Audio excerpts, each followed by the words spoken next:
It's time to take command with former NFL tight end Logan Paulsen and former Commanders beat reporter Craig Hoffman. What's up? What's happening? Late night edition of Take Command, or for some of you listening, potentially early in the morning. That's Logan Paulsen. I'm Craig Hoffman. We had one pick to talk about, Logan. We'll talk about the fact that it wasn't two. This will be a Commanders-only quick recap here of the night. Some quick thoughts and analysis on Jayden Daniels being the number 2 overall pick for Washington. We will do a fuller recap of the entire first round sometime next week. We'll do a full recap of the Commanders draft picks, obviously starting with pick 36, barring a trade up tomorrow, or I guess later today as we record this. We will do that later on in the weekend as well. So you get all that stuff eventually, but right now, Logan, just taking a look at number 2 pick, it's Jayden Daniels. It's the guy that we thought it would be. It's the guy that everyone thought it would be. Why is he the guy? Yeah, I mean, I think obviously there's the playmaker, there's the player, there's what he does on the field with the football. But I think really when you talk to Dan, and we did an interview with him on the team site, and you like kind of track his interviews. One things that he is always talking about is the competitor and what kind of guy he is. And I think that was ultimately the deciding factor for the staff, is they just felt he had kind of that it factor from a competitive edge standpoint, and I think that's pretty cool. And I think when you watch him play, we've mentioned stylistically how he played, like the physicality he plays with, the courage when there's pressure in the pocket, his kind of desire and hunger to make plays, it shows up. So in addition to kind of this dynamic playmaker that we've all got to see and we're all familiar with the highlights and all that stuff, I think the team, falls in love with the character of the guy. And that was something that we talked about extensively during the pre-draft process about how important that was going to be, how important that was going to be in terms of the process. So I'm ecstatic personally. I think it's going to be awesome. I really can't wait to see how Cliff and how Dan and how this whole organization insulates him and grows him, because I think that's the next big step, right, is how do you grow this person from an excellent college football player into into something very special moving forward. So that's kind of something I'm really excited to kind of watch how they choose to do that. But ultimately, yeah, I mean, I'm ecstatic. I think it's awesome for the organization, and it's another step on this journey of kind of everything being new for the Commanders. Yeah, I mean, he's just an A-plus dude from everything you hear about him, and the kind of guy that you want as your quarterback. And, obviously the hope is that Jayden Daniels turns into a better player than Alex Smith was. Not that Alex was like some scrub, but I just remember when Alex got here, and I'm sure you experienced this with different guys throughout your career, but when Alex got here, like there was just a different level that was expected from everybody. And there, you like quickly understand, even though Alex had his limitations, like why that dude was always around winning football. And there was just a different level of expectation for everyone. He's the first guy in, he's the last guy out. And that's because the job of quarterback is harder than the rest of the positions. Like, if you are an offensive tackle, you don't need to be the first guy in and the last guy out, because your job doesn't require the amount of studying that the quarterback does. And Jayden puts in that work, and he's found a great way. And I actually asked him about this as I got the chance to talk to him out here in Detroit about like kind of what worked. And he's like, I just kind of had a renewed focus and like really wanted to step up my game to finish my college career strong. And he's like, yeah, I also, had an eye on the dream coming true of being an NFL quarterback. And, he's always had a great work ethic, but he really has learned in the last year or leading into this year that was so magical for him at LSU, ending in the Heisman, how to channel that work ethic into incredibly high productivity. And if he continues that, like, he's going to be great. And then I think the other part that you talked about there that I wholeheartedly agree with, and I think I'm extra sensitive to this after last year with what we saw with Bieniemy and Howell, is how does the team then set him up for success? Because we thought that was going to be a really great match, and obviously the season did not go like any of us anticipated. So now it's on Cliff and Dan and Anthony Lynn and Brian Johnson and everybody on that offensive staff to create an environment where Jayden Daniels can be successful on whatever level he's going to be successful as a rookie, but more importantly, grow and develop into the future as, hopefully the home run that you want when you draft a quarterback at number 2. Yeah, and I'm already encouraged by that process too. I think, bringing in Marcus Mariota, a guy who was a Heisman winning quarterback, 2nd pick overall, like, talk about a guy that can show you the way, at a very high level, and he's got a reputation in the building of being just a good dude that's good for that. I think, everyone talks about how Jayden Daniels is not the rah-rah kind of, leader. He's a leader by example. But you've got Bobby Wagner, you've got Zach Ertz, you've got Austin Eckler to do that style of leading for you. Sam Cosme, even to a certain extent, right? So yeah. I think as long as he's just himself and the team lets him be himself at the beginning and doesn't put too much on his plate, I think he's going to be in an excellent position to be successful. I think, obviously he's got to learn and do all the things that are required of the position. But I love something you said there about how he learned how to channel his work ethic, right? And can he continue to grow in that way? And that, to me, I look back at my career, and that was one of the biggest things for me personally, is I was always a very diligent worker, always putting in a lot of time. But when I got to be more specific with that time, that's when I really saw a big change in my own career. So I can only imagine it's the same for him at quarterback, which is an extremely, mentally taxing position. And I just think looking at the structure of the team, looking at who the guy is, looking at what he can physically do, I mean, I'm pretty excited about this, and I'm just excited to see the direction this goes after this. Yeah, I also trust Adam Peters and Dan Quinn to evaluate character, and that is something that I can't say about a lot of the previous 25 years of Washington football. Is the people at the top, and even Josh Harris. Like, I trust all of the people that were involved in that evaluation to evaluate the character of the person, because this team has had good scouts for a long time in and out of the organization. But can you evaluate the character and know, especially at that position, like who we want to lead our franchise? And I have zero questions about Jaden Daniels in that department. It's one of the reasons that we both liked McCarthy. It's one of the reasons we weren't scared of Drake May, is because all of them seem to check that box. But Jaden is very, very special in that category. And I'm very, very excited to see what he can do as a leader and develop. I know that I think Nikki I saw, so if this was another beat reporter, I apologize, but I think it was Nikki, exchanged a text with Jahan Dotson, who was like, this is an elite draft pick, so the receivers are obviously pumped about it, and we'll see how it ultimately goes this year. Our first taste is going to be rookie minicamp here in a couple of weeks. When we have all of our faculties about us, we can talk about Jaden Daniels more. But as we sit here at 12:30 in the morning after a pretty long day, let's just quickly hit on the decision to not trade back into the first round, Logan, and then a quick look ahead at tomorrow, best available. So starting with, to me, what actually kind of wound up being almost an obvious decision to not trade back in, unless they had a higher grade on Guyton. You obviously had a first round level grade on Guyton, kind of that late first type of grade on Guyton. Mm-hmm. You might have traded back in at that spot when he falls ultimately all the way to Dallas, not at 24, but 29 after the trade with the Lions. What did you make of the decision to ultimately stand pat, as there is a massive run on tackles, and Washington, I guess, just misses out on something that they certainly were exploring?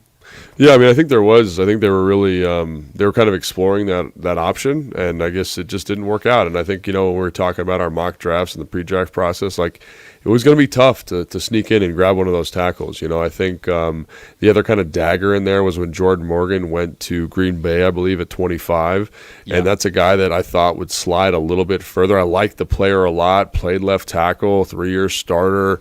He kind of has the athletic footwork to get you excited from a pass protection standpoint.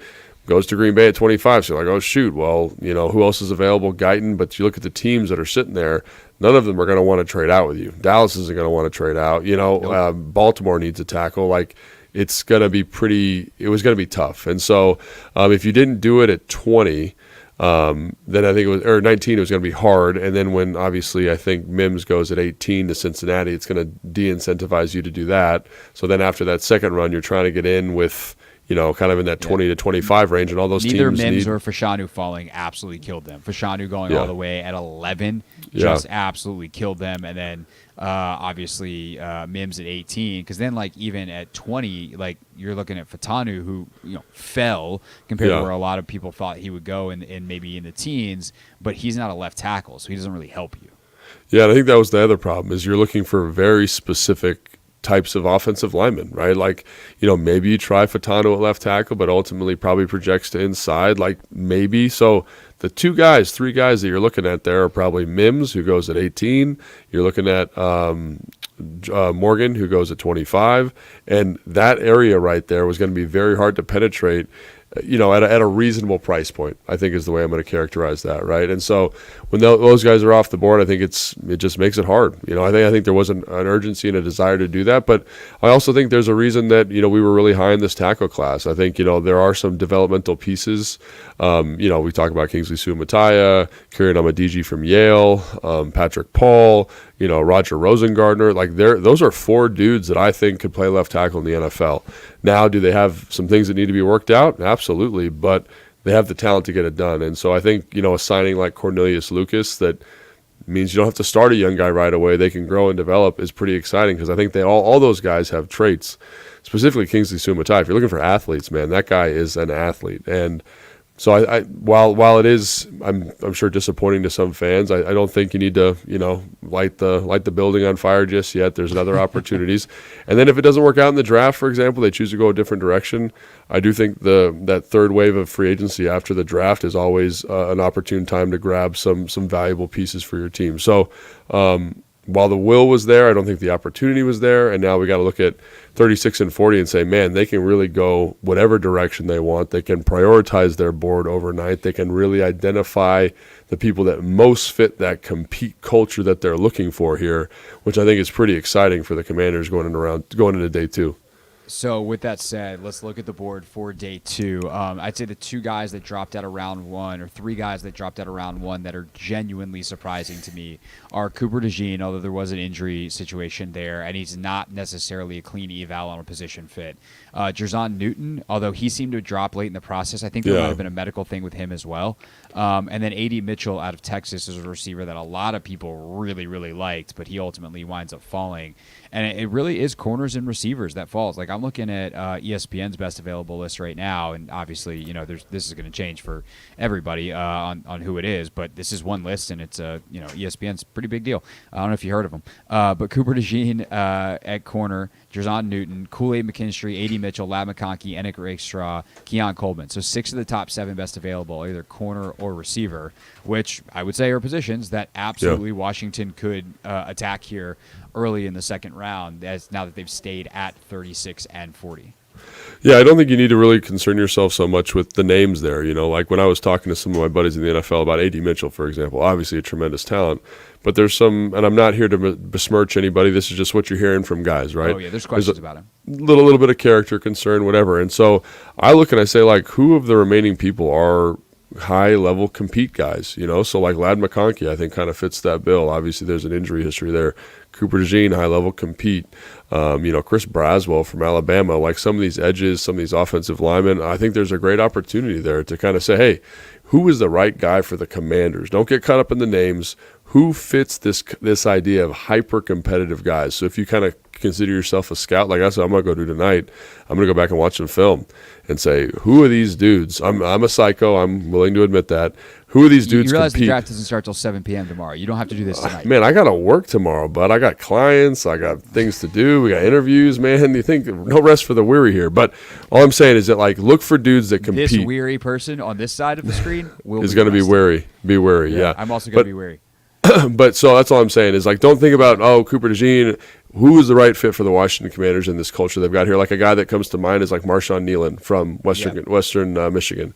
Dude competes like nobody else in the draft. Braden Fisk, that's another guy. He plays defensive tackle, but hyper-competitive guys. That's what we're looking for here. And so I think when I look at that board, I haven't done it yet, but when I go through that, those are traits I'm going to be looking for with all those guys, and to see if we can kind of figure out, maybe dissect the code a little bit, specifically at 36 and 40, who the Commanders might be targeting. Is there a tackle that fits that compete mold off the top of your head of all the guys you watch that's currently available?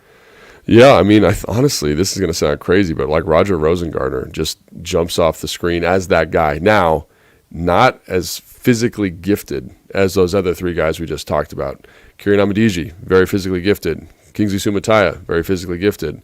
Patrick Paul, very physically gifted.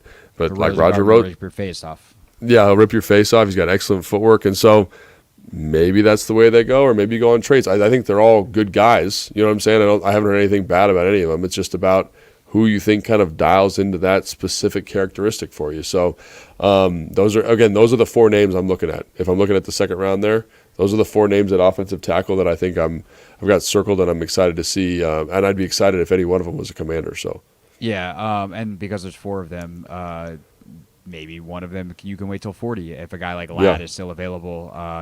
4 picks in, because he's definitely he would be a great fit. You want to get Jaden a nice reliable piece. Go get Ladd McConkey, and there's a couple other guys too. Ennis Rakestraw's got kind of that compete mentality. From what I've heard about him, the Mizzou TJ corner. Tampa, another great example. So Marshawn Nealon, obviously you mentioned the edge. So we'll see. Max Melton, Charles Davis's guy, maybe a little bit later. That's more of a 3rd round guy potentially, but at corner. So there's definitely some guys there. Last thing real quick is I'm watching the live comments, and I was going to ask this anyway, but people making sure that I don't forget. Brandon Ayuk is apparently on the market. Sure. Would you trade? I'm just gonna say like 36 straight up for Ayuk. I don't know if that gets it done. It seems like San Francisco wants 1st round value, so you package a 2nd and something else. But is the base of the deal? Would you give up the 36th pick for Brandon Ayuk?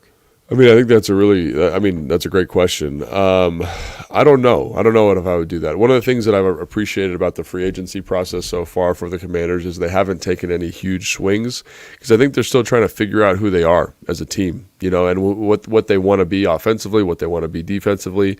And so by me giving a ton of money and a ton of draft capital for Brandon Ayuk, I'm like locking myself into that player. Now, that's not necessarily a bad thing because he's a good player, but I think it's also important to acknowledge like there are limitations to his game in terms of being a true number 1 outside receiver. That's kind of the money that he's looking for. But from a compete standpoint, from a blocking standpoint, from a competitiveness after the catch standpoint, I think he fits culturally with what you want. You just got to kind of match up, like in terms of our team building process, does he fit where we're at? Are we ready to give a guy a lot of money, right, with a young quarterback, give up a lot of draft capital? We have a lot of needs to fill. My gut says no, but if it did happen, I wouldn't be surprised. Yeah, I'm kind of lukewarm on it, is how I would describe it. I'm okay if they do it. I don't think I would do it. And it comes down to resource allocation. There's so many good receivers available that you don't have to pay a lot of money. You've already paid Terry a lot of money, and you are hoping that Jahan Dotson's career turns back around in the direction it was headed, and you eventually have to pay him a lot of money. And, this is like I had this conversation with on the radio show today with someone calling about T. Higgins. And I was basically like, so you want Washington to take Cincinnati's problem and create it for themselves instantly? That's the whole point is Cincinnati can't pay all these guys. And now they've paid Burrow, so their situation is a little different. And Ayuk, very, very specifically, is different because he and Jaden Daniels, according to Jaden, talk 3 to 4 times a day. He is your new quarterback's best friend. And so there is, from a cultural standpoint, we know that obviously he's an Adam Peters kind of guy because Peters drafted him in San Francisco. He would fit great culturally. He does fit a position of need. He is very close with your brand new quarterback, but you still have to do the resource allocation bit, and I just don't think it's worth it on that level. But if they did it, I am certainly going to be like, hey, let's go party. Like, let's see how good the Commanders can be this year. And it's definitely, I've heard worse ideas. I'll put it that way. No, I totally agree. And it just comes back to like your point there. I think you articulated it perfectly. Like, who do you want to be? What direction do we want to go with the franchise in terms of the offense? And I think it's also important to note, like, I don't know if they have a strong enough offensive identity just yet. That's the other thing I would just point to. Again, I'd be stoked if it happened, but I think there are issues and roadblocks that would prevent it from being like a surefire 100% thing. You would have maybe the toughest wide receiver combo in the league between Terry and Ayuk. Like, yeah, it'd be sick. It'd be sick. All will absolutely, like, You don't want you almost don't want to intercept passes from Jaden Daniels because then Terry McLaurin or Brandon Ayuk might tackle you, and that would. It's true. It's an exciting. There's probably a better way to make that point, but it's 12:39 in the morning, and as Timothy Park just said in the comment, Craig looks tired. Timothy, I am tired. I'm very tired. So is Logan. But the good news is we've done our talking for the day. Logan's apparently going to go watch film. I'm going to go watch the back of my eyelids, which is also going to be very funny when 98% of people who consume this podcast are consuming it in the morning tomorrow. But as we record it now, that is our current state. Thanks, everybody, for watching live. Thanks, everyone, for checking out the pod. I will say real quickly on a more serious note of gratitude, everyone watching and listening to this podcast through this draft process, we appreciate you greatly. It has been a very, very fun process draft process. I think we've both learned a lot because we've spent so much time doing this and looked at it through such a specific lens. Probably something we'll reflect on later on a different pod. But for now, thank you. We appreciate it.